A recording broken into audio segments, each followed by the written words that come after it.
Halo kawan-kawan semua. Jadi di sini aku bakal jelasin untuk yang proses fotoventonnya yang lebih spesifik. Jadi kita mulai dulu dari reaksi anoda katodanya. Jadi kalau kita lihat di sini, semisalkan kita punya posisi anoda dan katodanya itu besi, wajib besi. Karena kita butuh Fe ini untuk mereaksikan eh, untuk menghasilkan nanti zat yang bisa mendegradasi si surfaktannya. Hanya ini mungkin bisa sembarang ya, bisa besi Ag, bisa Cu, bisa Cr pun bisa. Jadi ini salah satu contoh, ambil Cu. Nah, jadi kalau misalkan terjadi reaksi anoda katoda, elektrokimia itu kan dia bakal memecah si Fe itu jadi ionnya terpecah, jadi nanti dia ionnya 2 plus ditambah dengan 2 elektron terpecah. Ini juga dia kekurangan elektron di sini. Nah, jadi dari konsep itu maka dia akan mengalirkan arus listrik. Nah, dari itu dia akan ngasilin apa ya kalau asalku. Ini dijumlahin gitu. Aku lupa dia ngasilin apa. Nah, pokoknya kayak gitu. Cuman masalahnya di sini kan kita nggak butuh nih si Cu, kita butuh ini doang kita. Jadi ada gagasan kalau seandainya kaki dia tuh dipisah aja gimana. Jadi kayak dibuat gini. Nah, nanti ini di reaktor yang beda dari si reaktor pengolahan di chamber yang steering itu. Jadi kita pakai yang ini doang. Jadi nanti ini didesain jadi bilah-bilah pemutar untuk mutar airnya gitu.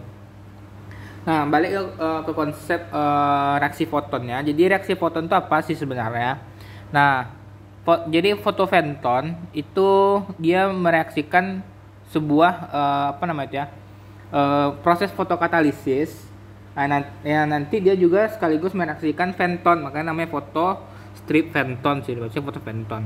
Nah, di sini untuk bisa melakukan reaksi fotoventon itu diperlukan suatu senyawa tambahan. Di sini kita pakai H2O2. Kenapa gitu? Karena yang dibutuhkan untuk reaksi venton itu ini. Jadi yang ini pertama ini adalah namanya reaksi venton. Jadi ketika tadi kita tahu ini dia pecah, kalau ditambahkan H2O2 dia pecah lagi jadi Fe ionnya jadi 3+, dia kekurangan ion. Nanti yang H2O2 itu pecah jadi hidroksil oksida. Ya isi hidroksil oksida, pokoknya hidroksil gitu. Ini OH- gitu. Jadi pecah gitu. Nah, ini yang bisa mendegradasi si surfaktan. Jadi kita tahu hidroksil itu dia senyawa oksidator terkuat di bumi lah ya. Jadi semua pun bisa dihancurin sama dia. Nah, jadi oksidator terkuat, jadi bisa mengoksidasi apapun. Konsepnya begitu. Nah, jadi untuk ini kita harus produksi sebanyak-banyaknya untuk mendegradasi si limbah. Tapi jangan kebanyakan juga. Pokoknya dalam stoikiometri standar lah ya, dalam kondisi standar gitu, enggak yang kita enggak detail bahas konsentrasi pokok gitu. Nah, jadi untuk reaksi fotokatalisisnya sendiri itu sebenarnya ketika ion 3+ ini Fe3+ itu ditambahkan dalam larutan H2O, lalu ditambahkan sinar UV HV, maka reaksinya itu akan membentuk Fe2+ lagi ya, lalu ditambahkan hidroksil lagi, ditambahkan H+. Jadi nggak, bayangin kan, ini posisi sekarang ini kan ini dari sini nih, pecahan ini dia mecah ke sini. Nah, jadi ini tuh dia dikembalikan lagi ke sini, ditambahkan air tambah UV, balik lagi sini, ngasilinnya lagi. Jadi ngasilin ini 2 kali. Paham ya? Ngasilin 2 kali ini kita cari. Nah, sisanya itu ada kayak OH-, ion lepas, juga H+ juga ion lepas. Yang dia sebenarnya nggak apa-apa, ngambang-ngambang aja di air gitu ah. Kan soalnya dia nggak zat berbahaya juga, jadi biarin aja gitu. Nah, jadi kunci utama untuk mendegradasi surfaktan itu adalah sini, hidroksil ini. Nah, resikonya tuh gini.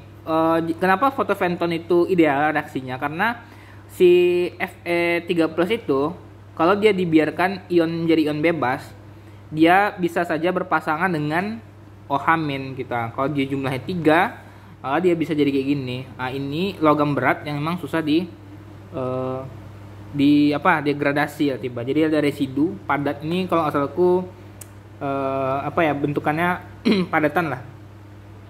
Nah, jadi untuk itu bayangin kan ini si reaksi venton ngasilin ini ya, supaya dia nggak ngendap dan berpasangan dengan si OH ini, maka dikasih sinar UV, dia balik lagi ke sini. Jadi kayak ini muter terus, ini jadi ini nanti jadi ini lagi, ini jadi ini terus gitu. Dan dia akan ngasilin ini terus. Itu ide awalnya. Nah, lanjut untuk kegunaan OH min dalam surfaktan itu ya ini contohnya. Jadi kalau misalkan kita ambil salah satu senyawa surfaktan yang paling umum, misalnya ini linear alkyl benzena sulfonat, ya itu ya namanya LAS. Nah, ini salah satu rantai karbonnya dalam gugus alkyl, ya kan. Nggak tahu aku memang gugus alkyl apa gimana, pokoknya ini katanya. Ini kalau direaksiin sama OH, terus dia akan menghasilkan ini semacam residual begini, yang dia tuh emang nggak berbahaya, H2O itu air, CO2 itu, dan semua ini dalam fase cair kalau nggak salah aku, SO4 2- dalam ion bebas, elemen bebas. Jadi ini nggak ada residual dan lain-lainnya lah intinya gitu. Dia berhasil memecah sini tuh, makanya dia bisa mendegradasi surfaktan. Nah, lanjut untuk kegunaan dalam penelitian yang kita pakai itu kan, dalam komposisinya itu dalam larutan H2O ada Fe2+ juga kalau nggak salah aku. Tuh ada apa lagi ya? Ya, asam askorbat ini. Jadi asam askorbat itu basicnya adalah vitamin C, salah satu vitamin C.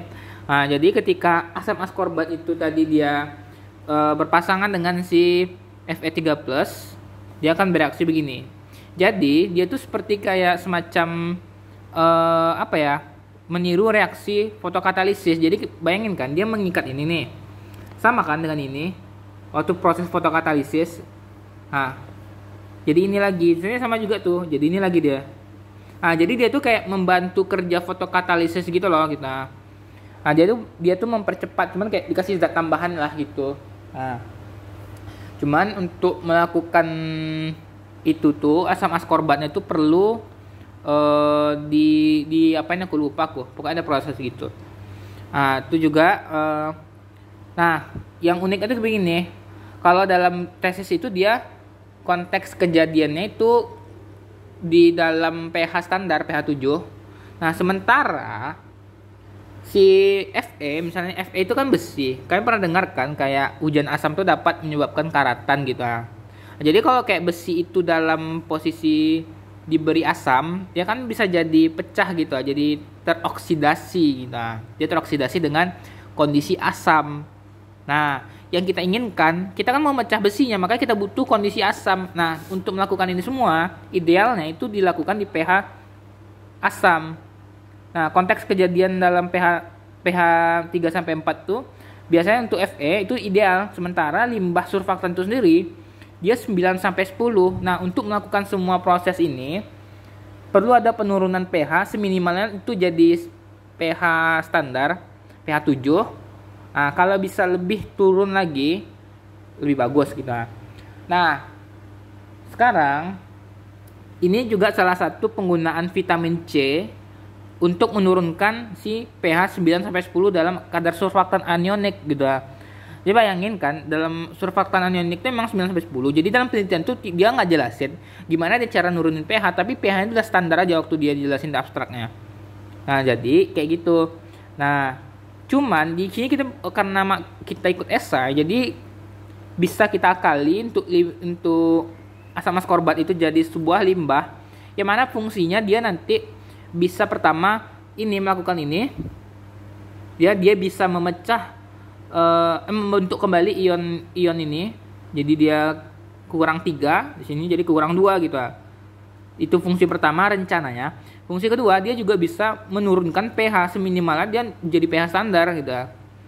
Nah, jadi aku minta tolong nak ke Vien, gimana caranya nyari limbah. Aku ada opsi limbah lemon, cuman belum ku cari tadi sampai skala jurnal yang emang efisiensinya itu terbukti gitu.